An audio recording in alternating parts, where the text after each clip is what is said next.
educate your passion. What is it? What is it that you want? What is it that you feel attracted to? Educate your passion. Find what you love. Don't give up on the things you want in the long game for the things you want right now. Yeah. So when I say what's your passion, you're like, I just want to get rich tomorrow. I want to have a house. Cool. Well. That's not sustainable.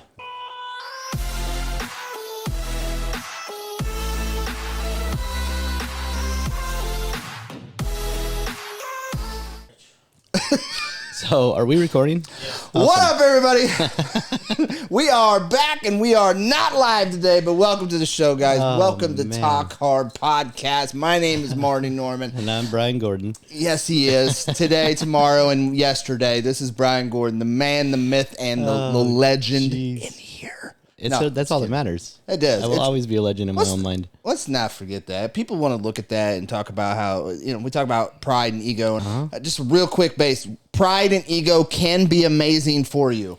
Yes. I and many like me cannot get out of bed if they don't have some level of pride. The silly thing is like it becomes a biblical thing for a lot of people. Like pride cometh before the fall, and there's it says cometh before the fall. There's a big That's difference. funny. I don't care who you are. There's just a big difference between like boasting your pride and being proud of yourself. And people misconstrue the two. And that's why I just kind of giggle every time somebody says that, because I'm not just running around acting like I'm better than you. That's not where my pride comes from. I'm proud of myself because of what I've overcome. And I have every right to be there, because if you have overcome anything of adversity, you should be proud of yourself, and you should not be shamed by it. You, right now, Period. You know who you are. Do not let those people tell you that you shouldn't have pride in the things that you did. Take some sort of pride. Because I like to call it #humble pride. Love it. Be humble, but take some pride in the things that you're doing. You're getting up early. You're staying late. Work's been crazy lately. Things have been super busy, and we were in a situation, people had called off, and things were still needing to get done, and I'm a salaried employee. Yeah.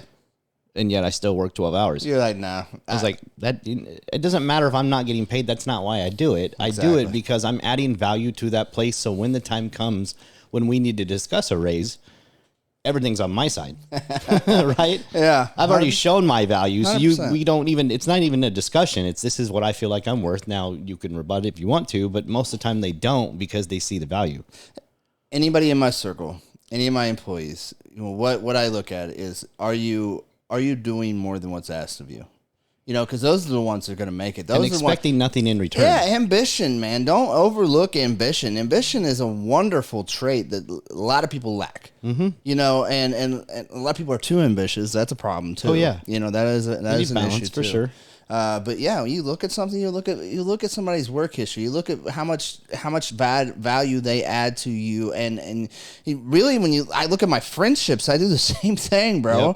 Yep. If you're constantly dragging me down, you're not going to be in my life very long. Don't have time for it. I've cut off family members for it. Absolutely, I don't have time for it. Me too. Let's get into the show. Because this has that nothing to do. No, it does. No, does it? It does, because we're adding value. So all right, adding value. So the British are coming. What's his name? Paul Revere. Yeah. See, I know my history. I'm sorry. I meant to say the recession is actually here. The recession here. is coming. The recession is definitely coming. And personally, I am super excited. What? Who the hell would say that about a recession? I have never been so, because this is the recession that probably will never happen again in my lifetime. And what people need to understand is the opportunity that lies in recession. Most millionaires are made during a bear market, which is a recession. So the longer and deeper that it goes, the more opportunity, the more money you can make.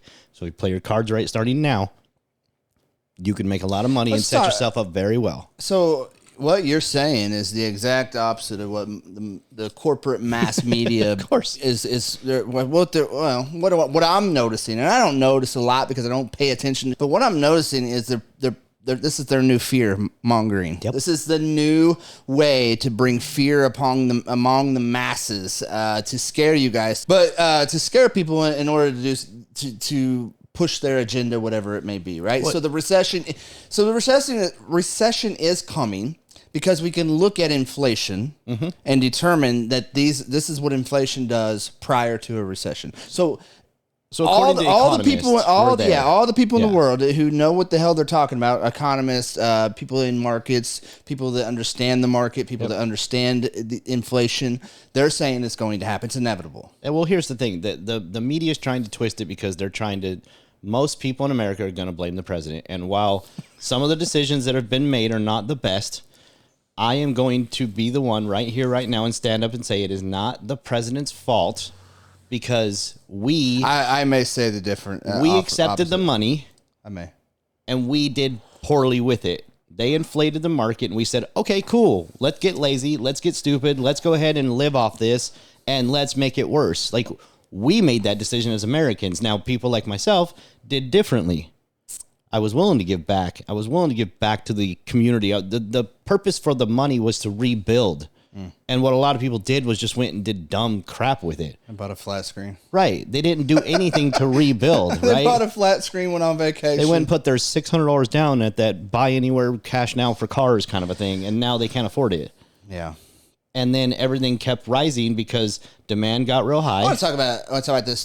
This recession is going to be different than any recession in our lifetime. 100%. Because the last recession in 2007 started in 2007. Yeah. All right. So the last recession, we had a huge government bailouts. Yep. That's huge. Yep. But looking back on it, like, we're just gonna pick some companies and dump billions of dollars into them. We're going to print money at the Treasury. No, that's what kind of started this one. Also, with the PPP loans. I think so, and too. a bunch of those crooked people going, I need it, when you really didn't. So we as, we're going to print a bunch of money, print a bunch of money that's not backed by any gold standard or anything. This is not backed by nothing. Print billions of dollars and just dump it into the economy, into certain companies, by the way. So in the basic form, we took a credit from the Fed, which is not actually the Fed. It's just a Federal Reserve. That's just called worldwide. It's Federal just called the Reserve. Fed. So we have a centralized bank system, and we took credit and said, this is what we need, and we need your help to bail it out. Similar to 2008, but they did it because of a COVID fear. And once we all realized that that wasn't actually destroying the world, lots of people died. It's an extremely sad thing. I'm not discrediting that. I'm just saying money doesn't fix things. A lot of less people than you think. So the biggest problem with the 2008 recession, now a lot of people made good money there. But here's what I'm saying too, is this one's going to be different because the bailouts are not going to be there. We don't have we do not have that. That's not going to happen this time. It's broke. We can't do it anymore. It's inflated beyond. It's higher than it's ever been. Money is deflated or inflated higher than it's ever been. Right. So you can't do it anymore. So this recession is not going to get any bailouts. It's going to be down to, we're going to give you a 3-step process. Basically. Absolutely. We're going to give you a 3-step process in how to prepare. The inflation is now to how to prepare for the recession if you are so inclined. And I hope that everybody is excited as I am. And if you're not excited at the end of this, please reach out and I'll give you a little bit more of excitement about this and why. Isn't it crazy? Like, smart people are like excited about recession. But no, listen, there is going to be some tragedy attached to this. There's people going to lose businesses and lose homes and lose jobs and struggle to put food on the table. And, the gas prices are gouged and, all this other stuff. So it's going to be, for the ill prepared, this is going to be really rough for you guys. Yep. And for the people that are going to start today, hopefully you started months ago, but the people that start today, you are going to be able to come out and look at this recession as a good thing, as a positive thing. It's mindset. Well, here's the biggest problem. You got to look at it because what's going to happen is these businesses are going to crash. Housing's going to plummet. Everything's going to, and it's going to get deeper and deeper. And if those of you who are in stocks and own stocks, you're going to want to sell your stocks. That's a stupid move. Don't do it. Nope. It's a long game. Thank you. The market is going to right itself. You got to prepare. You got to look at the long game. Yep. Exactly. It's always a long game. If you're looking for quick and easy money, good luck. Your life is going to suck. That's just the bottom line. That's just how it works, period. Even when you look at what about the people that won the lotto? Most of them go broke because they don't know what to do once they got that easy money. They didn't prepare for that, and they go broke because they didn't stop and go, okay, now what? They just went on a rampage. It's easy money. They didn't look at the bottom line and how we break this down, spread this out, do all these things. And so the coolest thing about all this is it's basically a dollar cost per average, like what your dollar is valued at right now. And then what happens if you save your dollar right now and you wait for the market to come down, your dollar has now gone up in value 30 to 80 or more percent, because you still hold that money and you can now use that money to buy things that are going to come up on a rise, such as houses, such as stocks, but it's a long game. You can't buy it, sell it a year later and hope for the best. You can look at it. You can look at stocks, right? Mm-hmm. And I strongly advise you to look at stocks. You can look at houses. You can look at corporations. You can look at businesses even. Because business, in anything, like you could buy a whole business when this happens if you're prepared enough. Primarily because most of the people that'll get out were people that were just holding on because they really didn't have anything else to do. And so when a recession hits them, they're like, I'm just over it. I didn't really have to do this. Yeah. And that's where opportunity lies. I found out about this because I don't go home every night and just watch Netflix. My wife makes fun of me because I'll come in and she'll start cooking and she's like, so you're going to throw on YouTube? Yep. And I'm going to dive deep down the hole of all of some of the best financial traders and people that really understand the economy as a whole. Yeah. Like Ray Dalio, who was one of the best world traders ever. I mean, the guy could literally twist countries' markets. He had that much knowledge. And so I've read his books and dove into videos where he speaks about these things. And for me, I'm like, that's where the opportunity lies. So let's break it down before we get too far ahead. What's number one? Before we get to number one, okay. I wanted to say this before you go in, and you guys should start this immediately. Before we get into step number one thing you should do before you get into step number one is to start saving your emergency fund. Mm-hmm. Right? If you're emergency, I would save an emergency fund is for your bills. It's for your food. It's for your day-to-day activity. So you need to start saving for that for at least 6 months. Everybody should have already been doing this. No one's doing it. Besides the recession, you should always have a 6 month nest egg. No one's doing it. That will cover your bills. No one's doing it, Brian. God forbid you break your leg and you can't actually get to work no matter what kind of job you have. No one's doing it, Brian. To do that. You got to buy flat screens. You can't trust Aflac ducks and people to bail you out. Wait a minute, Aflac's not real?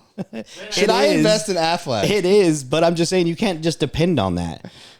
Like, it's not as easy as they make it sound on the commercial. I know people that have it. All right, so step number one is first and foremost. I don't know if I should reverse these steps a little bit because I think the step number one that needs to be said is, first off, look at how you're living. Yep. Live below your. All right, step number one: live below your means and save every dollar. So what does that mean? You tell me. Okay. So living below your means is simple things. You can carpool to work. Mm-hmm.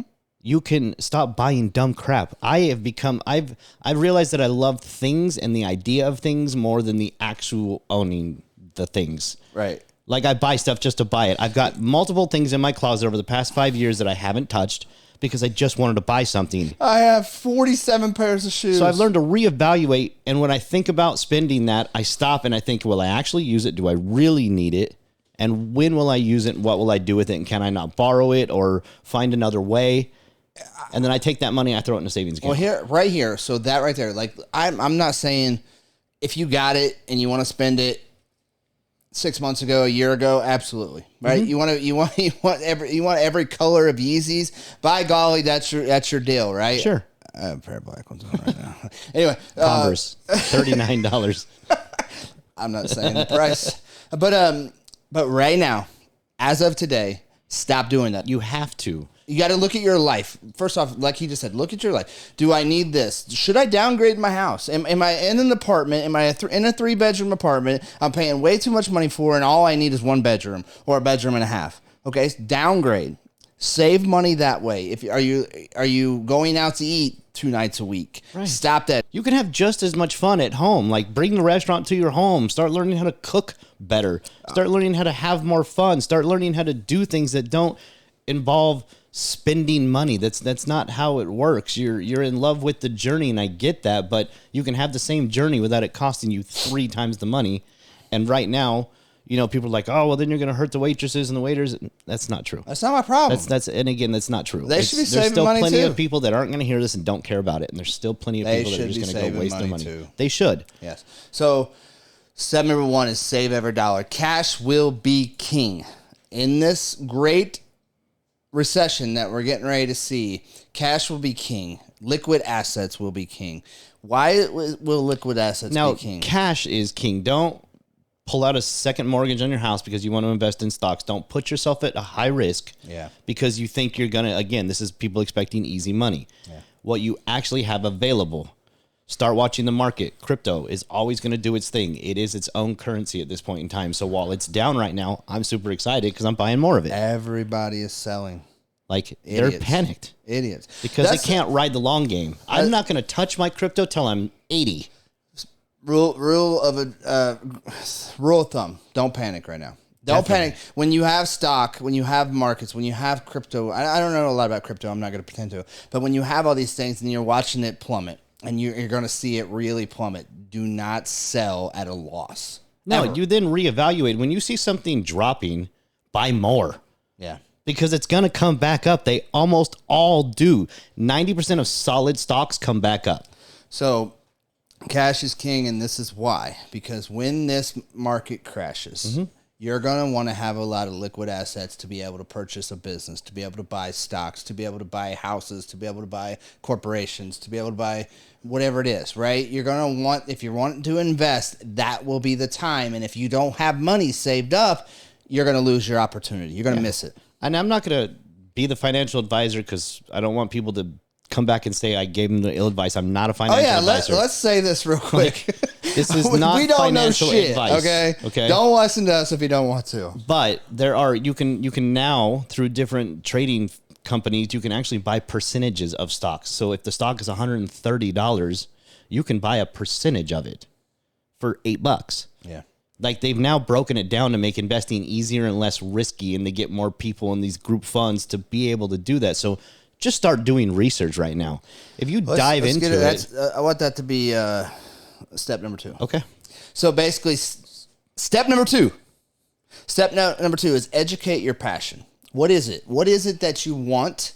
What is it that you feel attracted to? Educate your passion, find what you love, and educate yourself completely. Immerse yourself in that business. And okay, just to clarify if it's what a that business means. or market or housing, educate yourself. So to clarify what that means, don't give up on the things you want in the long game for the things you want right now. Yeah. So when I say what's your passion, you're like, I just want to get rich tomorrow. I want to have a house. Cool. Well. That's not sustainable. Yeah. Everybody wants that. You're not alone in that. What do you really want? Because what you'll realize later is stability, freedom, financial freedom, mental health. Like you'd be amazed at how good it feels mentally when you know you just have a nest egg, when you're not held captive by somebody. When if you have one of those bosses that's a jerk, you can be like, I gotta go. Screw you. Well, like I guess what I mean by live better. What I mean by on step number 2 is educate your passion.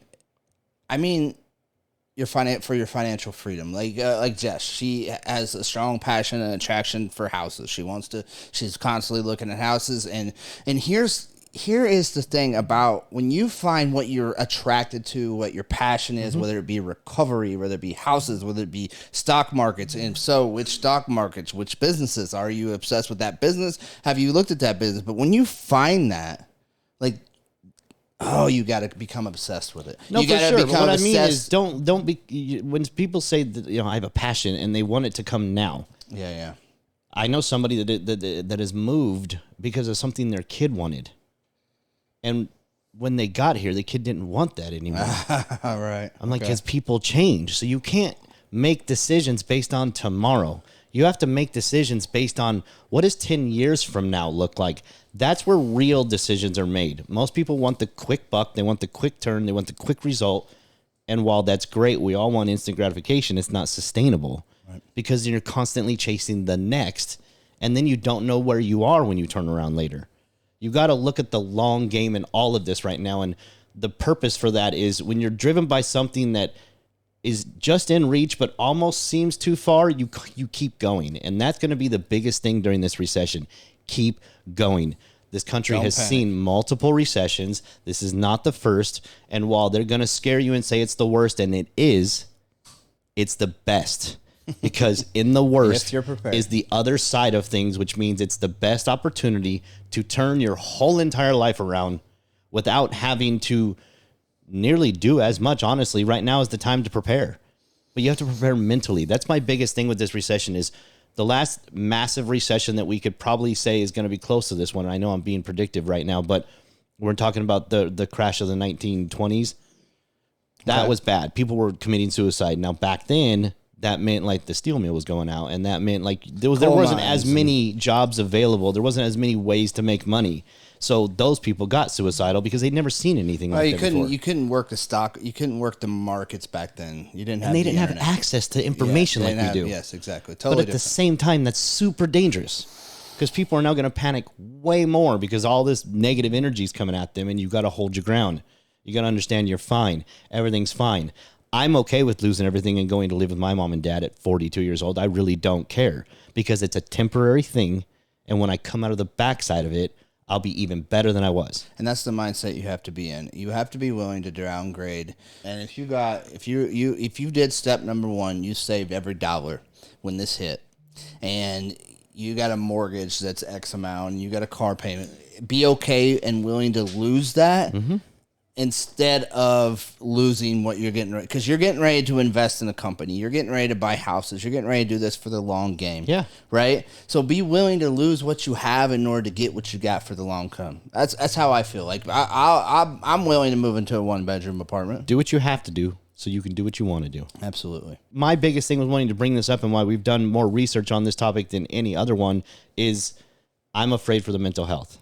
Because we're already having a mental health crisis specifically in this country. I do believe it's worldwide, but I know that America is the worst, and it scares me for people out there. And this is kind of the main reason why we're doing this show is, 1, to hope you listen to our 3-step process.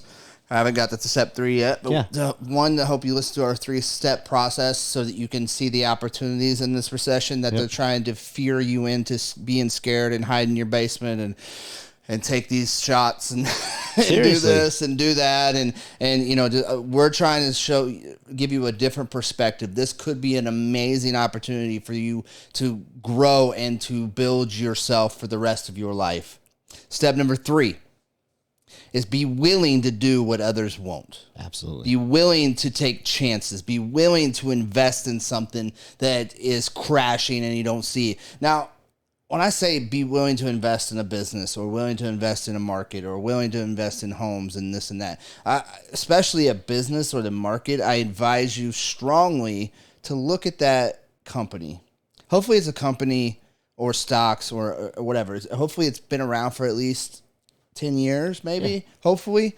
And what you do is you look at that and what they did in the last recession, how they climbed out of it. Did they climb out of it? What does their pivot look like, right? And we've all seen the pivot happen. Yes. We saw when the coronavirus hit and all the car markets and all these things were happening, and they pivoted and made masks. Yes. We had alcohol companies making hand sanitizer. Like, there was a pivot happening everywhere. Yeah. And it's possible in every business. So you got to look at the business and watch the pivot. But I strongly invest in people. I strongly suggest that people invest in things that they are passionate about, not just things that they're going to make easy money on, because there are tons of things to invest in out there. And the more you believe in it, the more you're going to dive into the research, the more you're going to be confident about pulling that trigger. The more you're going to be obsessed with it. And the more you get obsessed with it, and the more you get excited about it. Now, again, it's going to be like a roller coaster. When it's fun, you want to scream and enjoy yourself. When it's not, you want to throw up, kind of a thing. You just got to ride the roller coaster. Every second of the roller coaster. I hate roller coasters. It's scary, man. But I tell you, if you go through this recession with the right mindset, you were literally going to shove all of that over that time into the unconscious, and it's going to become your new reality. That's what this is really going to do for people that really listen and dive in. If you want to know how to twist your framework, dive deep into the negativity and get comfortable there and see the positive outcome that's coming with it, it'll change your life forever. I live by a mantra, if you will. Like, there's a positive in every negative thing in your life. Even the worst tragic things that could happen to somebody, you can, if you look hard enough and you look deep enough, you can find the positive side of that.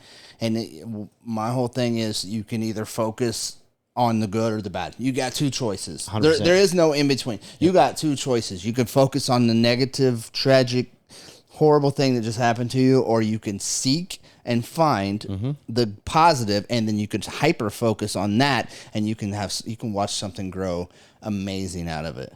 You know, collateral beauty is something that punched me in the face a few years ago, and that's basically a tragic thing happening and finding something beautiful. Like there's a lot of people die in tragic ways, and then there's foundations and all kinds of great things that happen in that person's name, and because of that person dying, that helps thousands and thousands of people. You know, so that's collateral beauty. Well, the reality of it is people die. Yeah. There's nothing we can do about it. I'm dying right now, technically. Like, it's going to happen. We can't live forever. So no one gets out of life Why focus alive? on the fact that it happened and focus on what they still, like, I don't want people to, I'm not going to have a funeral like that. Yeah.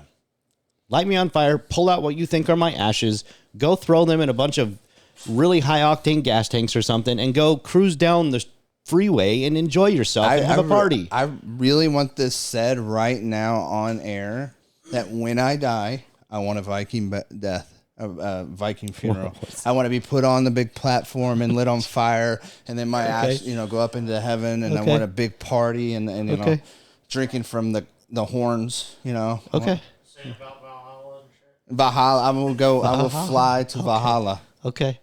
Yeah. Vikings are great. I'm from Scandinavia, so it's kind of a thing. Okay. Yeah. So with this, that was like a left-hand turn. What just happened? Marty ran all the way out of blinker fluid. And I want Chris Corn on the Cob to shoot a flaming arrow into and light it on fire. Okay, we can make that happen. I'm setting a reminder right now. I love it. So the biggest thing in this whole entire topic, and if you want to know more, this goes back into our other podcasts, and I want you to go back and listen to them. The way you wake up every day sets the tone for your entire life. Amen. So if you wake up with purpose, I'm going to learn something new today. You don't have to figure everything out. That's not how this works. You just need to be driven by a purpose, and that purpose can just be, I want to learn.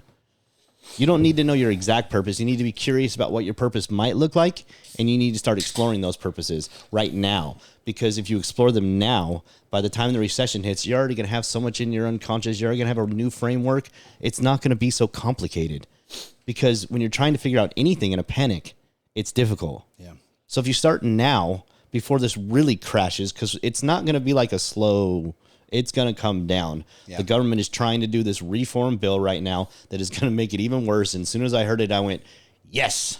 Here we go. That means it's even more money and more opportunity and more things for me and more availability and more growth. I know a lot of people out here, though, are talking about, while they're thinking or in their heads, they're talking about, like the people who live in paycheck to paycheck, right? They're struggling. I ain't got but $54 in the bank type environment. That's how I grew up. That's how I lived. But I want you to drastically look at your life and look at your spending and maybe even write down a budget and just spend 2 weeks literally typing in your phone notes every dollar that you spend and where you spend it and what you spend it on. And I want you to look at that as a 2-week note and really look at the money that you waste. You go into the gas station, and every time you buy gas and buying $15 worth of Celsius. Monsters, Red Bull, Celsius, gummy bears. I love them all. Mountain. Fountain Mountain, a 44-ounce pop, Polar Pop that you bought. Like really look at that, and I promise you can save thousands. And thousands may not seem like a lot, but you do that over the course of the next 8-9 months, whatever it may be. Like you're going to have money to invest in something. Right? There is a way. Where there's a will, there's a way. The point is, recession is going to hit. Inflation's already at an all-time high. Recession is going to hit. Are you going to be prepared enough for it financially, mentally, which is huge? And are you willing to do what it takes to get there? Are you willing to downgrade your life in order to make this savings happen? Well, here's the first thing they can do right now, because while you were talking about that, I was like, you know what you can do right now? What? Work harder. Put in the overtime. Because there's going to be layoffs, and you know what they're going to do? They're going to look at the data, they're going to see who's working the hardest, who's producing the most, who's willing to do what it takes, and all the people that subpar to any of that, which is what normal people call work, are gone. Let me tell you this, too. Right now is the time to be thinking about that side gig. If you don't, I don't understand you people who struggle financially and don't have a couple of side gigs. I know a guy who over here mows my yard. Yep. I know he makes $100,000 at least a year at his job. At least. Yep. At least at his job. And he mows on the weekends. Yep. And I don't know how many yards, maybe 10 yards at $40 a piece, $45 a piece. What's that equal? That's like $400 or $500 every week that he gets extra. Yeah. And that's just mowing. Yeah. Like you could do so much more. You get $450 at 10 yards, and that's nothing. Yeah. You know, at 10 yards, and he might do more than that. You could go buy a zero turn in a recession for $1,200 from somebody that's like, I'm screwed. I'm just going to let my grass die. Yeah. And then go mow lawns for 2 weeks, pay that thing off, and then it's nothing but profit from there. 100% free profit. And that's just one side gig you can do on a weekend, You right? can mow lawns. Pressure washers are cheap. You can do so many This is so things. important, and I don't understand it. You work at your job 8 hours a day. Mm-hmm. You sleep, I hope you don't sleep 8 hours, but you may. You got, all I'm saying is, what are you doing with that other 8 hours? Mm-hmm. What is 8 hours, right? Mm-hmm. I suck at math. I got to calculate. 8 times 3 is 24. Okay, so you got another 8 hours in your day. Do you go home, turn on Netflix and watch TV, yell at the wife, kick the cat? What do you do with the rest of your 8 hours? Because if you're struggling financially and you're wanting to prepare and you're listening to the show and you're like, oh my God, I can't make it because I got $54 in my bank account every week. What do? You get 2 side gigs. You get that 8 hours a day, 5 days a week. You got a side gig in there. Mm-hmm. You got your weekend side gig, and you start saving every dollar for this recession that's going to happen because it will freaking happen. Yep. It will. So don't tell me you can't make it because I'm telling you, you can. You can save. You can make some money. And you can walk out of this recession in 2 years going, oh my, and you could change your whole life. You can leave a legacy for your children based off this one recession. There are, I believe one of the economists said there are almost 10 times more millionaires made during a bear market than any other time. And the bear markets are shorter than the good times. Yeah. So when more millionaires are made during that tough time, that says a lot. Yeah. So think about that. That's huge. And these are people that literally, I know people that have gone from 1,000, true story, to $1 million in a bear market just being smart. Just like that too. Bear markets only last 2 to 4 years, depending on the recession. I think the worst recession we've ever had lasted like 6. 1873 to 1879. Chris with the facts off the and dome. he didn't even talk into his mic. Thanks, Chris. 1873 to 1879. Listen at him using his mic. Is that what Google said? Was that our worst? Yeah, Google. Okay. It was his radio voice. Damn, I was actually right on point. 6 years. Good job, Chris. Geez, that's just... Everybody give it up for Chris Corn off the cob. Floating somewhere in the dome. I don't even know where I remember that. But yeah, 6 years. Now, most people think, man, 6 years is a long time. Okay? Is it, though? Okay. I mean, is it? It's not. It's definitely not. It's not. You can change your whole life in 6 years. Because I'll tell you right now, I turned my life around in 6 years, and it went like this. Like, I still remember moving here, and it's coming up on 6 years. And I've gone from $20,000 a year to 3 times that, let's just say. Yeah. And really, when you think about the last 6 years, everything you did 6 years ago, I opened my first Sherman house 6 years ago. Exactly. And it seems like yesterday. Right. It does. It seems like yesterday. So the more you dive into this, and the more, just, again, above all else, be mentally prepared for all of the things that are about to come and understand you are not going to die. Everything is just fine. You have too many people around you that are willing to fight for you. Right now, you don't think they will because they're also living it up. They don't care right now, but when the bad times happen, people come together when they really care about each other. Amen. We're going to find out the truth about people. And the kind people are going to become more kind. And those are the people that went out and helped people, and the people that went out and donated, and the people that went out and offered their time. And then there were people that ripped off the government. I'm going to take my PPP loan because I got a $16 million company. PPP, by the way? So that was the loan that you could get. So if you needed money to... Oh, boy. Paycheck Protection Program. Yeah.